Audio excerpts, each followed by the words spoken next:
US के election है और एक खतरा यही नहीं है, इसके अलावा फेड की मीटिंग भी है थर्सडे को। और अगर नैस्डैक का चार्ट देखोगे तो अभी ट्रेंड लाइन के नीचे है। अगर इसके ऊपर अगर सस्टेन नहीं करता है तो फिर इसके अंदर एक गिरावट का खतरा बन जाएगा। अगर निफ्टी देखेंगे तो आज की कैंडल अच्छी है, लेकिन फंसा कहां पर है प्राइस 38% और 61% के क्लस्टर में। डिटेल में कुछ भी एक्सप्लेन नहीं करूंगा क्योंकि कल की वीडियो में सारा डिस्कशन यूएस मार्केट के साथ साथ किया हुआ है। अगर अभी तक वीडियो नहीं देखी तो एक बार इसे देख लेना। और कल के लिए यही इंपॉर्टेंट लेवल है।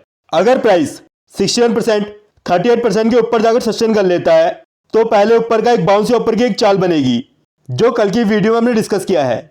अगर इसके ऊपर प्राइस सस्टेन नहीं किया तो फिर 100% के रास्ते खुले हैं। फिर इन लेवलों में हम नजर रखेंगे। अगर बैंक निफ्टी का चार्ट देखें तो कल की वीडियो में डिस्कस किया था 23% के लेवल में सपोर्ट है। अगर यहां से प्राइस रिवर्स होकर 38% के ऊपर निकल जाता है तो फिर ऊपर के रास्ते खुल जाएंगे। लेकिन एक इंपॉर्टेंट लेवल 50% का यहां पर और आ गया है। अब इसका ध्यान रखना। अगर इसके ऊपर प्राइस सस्टेन करता है तो जो ब्लैक वाले लेवल्स हैं इनको फॉलो करना। अगर यहां से प्राइस रिवर्स हुआ तो वापस से यहां पर रेंज बाउंड वाली कहानी बन जाएगी।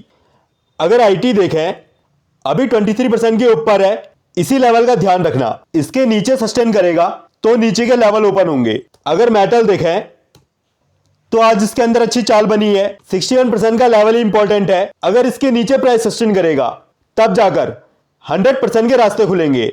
और ये अपनी करेक्शन की कंप्लीशन के ऊपर है, इसलिए इसमें नजर रखनी है। अगर रियल एस्टेट देखें तो अभी तो 100% में संभला हुआ है। अब कल की वीडियो एक बार जरूर से देख लेना। आईटी, मेटल और रियल एस्टेट के चार्ट मुझे पसंद है। और अब हम स्टॉक्स की चार्ट देख लेते हैं। आज का मेन सेक्शन यही है, इसलिए ध्यान से सुनना है। और पहला चार्ट है एचडीएफसी लाइफ। आज की कैंडल अच्छी बनी हुई है। अगर आज के हाई के ऊपर निकलकर सस्टेन करता है तो 707 के एसएल के साथ या फिर डेली क्लोजिंग बेसिस में 692 के एसएल के साथ इसे हम देख सकते हैं। 692 के नीचे इसमें नीचे के लेवल ओपन होंगे। और अगर प्राइस यहां से ऊपर निकलता है तो इसका फंसने का पहला एरिया इन हाइस के पास में ही होगा। और इन हाइस के ऊपर सस्टेन कर लेता है तो फिर ऊपर की एक अच्छी खासी चाल दिख सकती है। एक बार मंथली टाइम फ्रेम में लेवल्स देख लेते हैं और इनका एक बार स्क्रीनशॉट भी लेकर रख लेना। अगर 650 670 के ऊपर से प्राइस रिवर्स होता है तो फंसने की पहली जोन 100% और 61% का क्लस्टर ही है। अगर इसके ऊपर प्राइस सस्टेन करेगा तो फिर ऊपर के अच्छे खासे लेवल खुलेंगे। आईसीआईसीआई प्रू, इसके भी पहले सीधे लेवल से देख लेते हैं और इसका भी स्क्रीनशॉट लेकर रख लेना। अभी प्राइस 100% और 61% के क्लस्टर में फंस रहा है। इसके ऊपर सस्टेन करेगा तो फिर ऊपर के रास्ते खुलेंगे।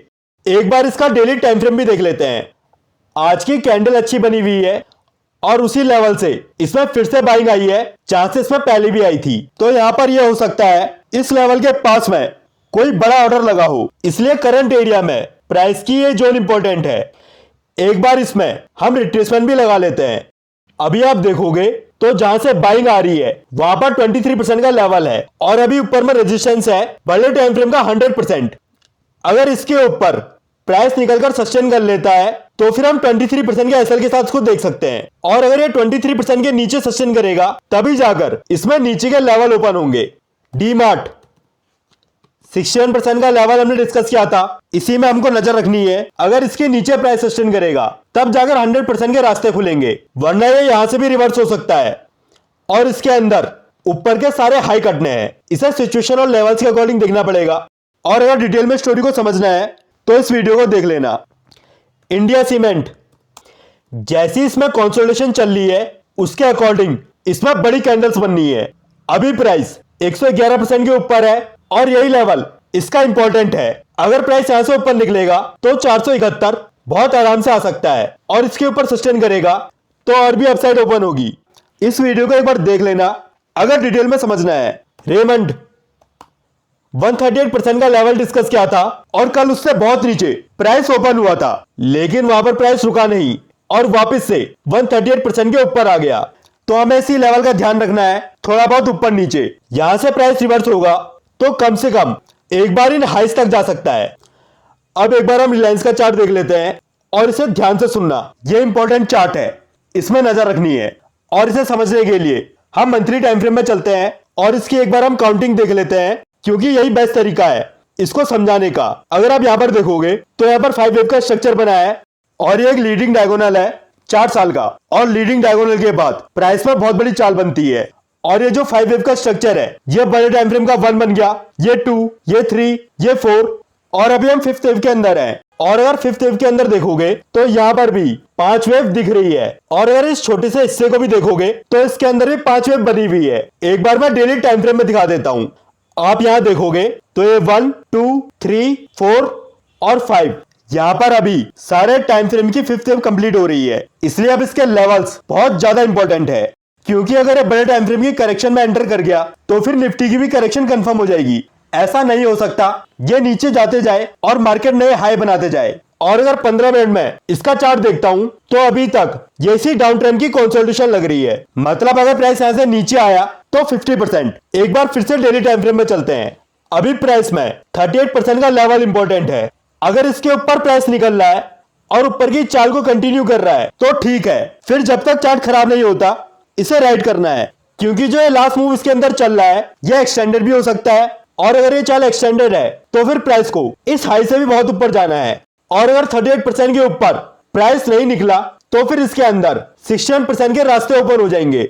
और फिर एक बार इसको इन लेवल्स में एनालाइज करना पड़ेगा, क्योंकि एक खतरा इसके अंदर ये है, अगर ये बड़े टाइम फ्रेम की करेक्शन में एंटर कर गया है तो फिर एक बार इसमें 983 का लो कटना है और इससे नीचे भी जाना है। इसलिए इसे हम क्लोजली वॉच करेंगे।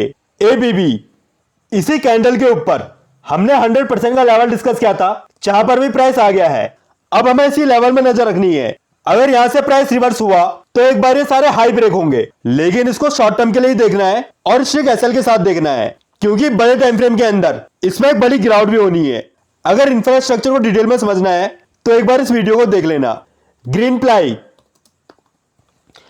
अगर यहां पर देखोगे तो प्राइस के अंदर 2018 का ब्रेकआउट तो आया है, लेकिन इसने पैटर्न कंफर्म नहीं किया है। एक बार मैं दिखा देता हूं। 364 से नीचे गिरने में टोटल कैंडल बनी है 33 मंथली टाइम फ्रेम में, और इसी लेवल को ब्रेक करने में टोटल कैंडल बनी है 45। टाइम यहां पर ज्यादा लग गया है तो ये राइज तो करेक्टिव है। और अगर यहां से प्राइस नीचे आया तो लोअर लेवल्स में आ सकता है, इसके अंदर एक खतरा मौजूद है। अब डेली टाइम फ्रेम में एक बार इसको देख लेते हैं। अगर आज की कैंडल देखोगे तो कैंडल तो अच्छी बनी हुई है, लेकिन प्राइस फंसा कहां पर है? 100% के लेवल में। यहां पर नीचे भी 100% है और ऊपर भी 100% है। अगर जो ब्लैक वाला 100% है इसके ऊपर आकर प्राइस सस्टेन नहीं करता है तो एक बार ये मैक्सिमम 138% के लेवल तक आ सकता है।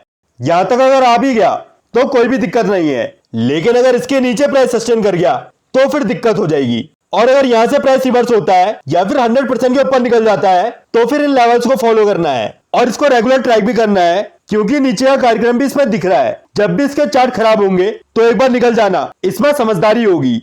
फिर इसको बाद में या तो हम लोअर लेवल्स में देखेंगे या फिर अगर वापस से अपने लेवल्स के ऊपर सस्टेन करता है तो फिर इसको देख लेंगे। इंडियन बैंक इसे डेली टाइम फ्रेम के अकॉर्डिंग ही देखना। जिन्होंने एमटी किया है वो समझ गए होंगे।